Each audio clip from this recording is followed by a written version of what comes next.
Cet atelier de formation des membres du comité national d'agrément et des opérateurs privés à la procédure d'agrément des produits industriels aux tarifs préférentiels harmonisés basés sur le libre-échange dans la sous-région de la CEMAC a pour objectif spécifique d'appuyer l'effectivité de la zone de libre-échange de l'Afrique centrale en vue de contribuer à la mise en place d'un marché commun à travers les sensibilisations et le renforcement des capacités des opérateurs économiques et des membres des comités d'agrément des produits industriels sur les instruments juridiques de la zone de libre-échange. Selon le représentant de la CEA, M. Simon Fouda, cet atelier de formation est la phase de maximisation des procédures pour la mise en place des comités sous-régionaux.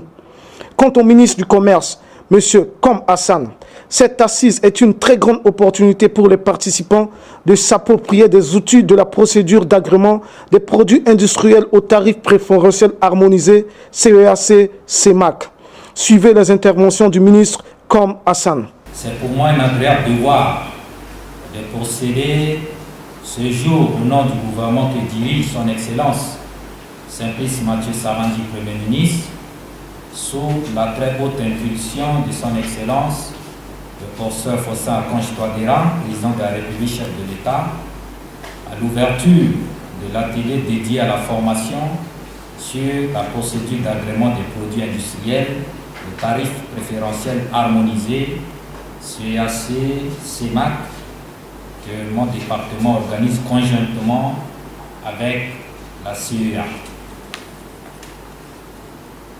En effet, la zone de libre-échange créée depuis le 27 janvier 2004 par la 11e conférence des chefs d'État et de gouvernement avait en perspective une union douanière à partir de 2008.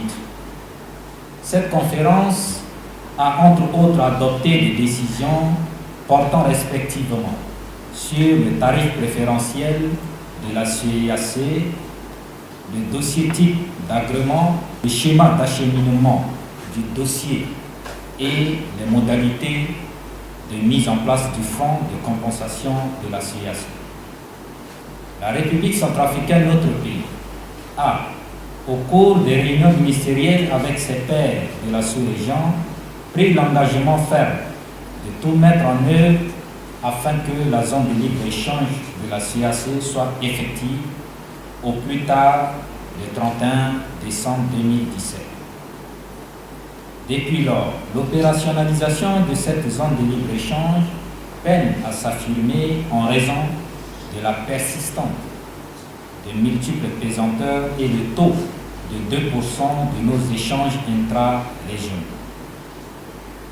Ces pesanteurs sont notamment la non-insertion des textes communautaires dans l'ordre juridique interne des États membres, la non-appropriation des instruments et outils de la zone de libre-échange par les différents acteurs que sont les administrations, les opérateurs économiques, les organisations intermédiaires, etc. et les multiples contraintes à la production. Si alors que cet atelier est financé par le budget de la Convention de contribution pour la poursuite de l'harmonisation des politiques commerciales CEAC et CEMAC.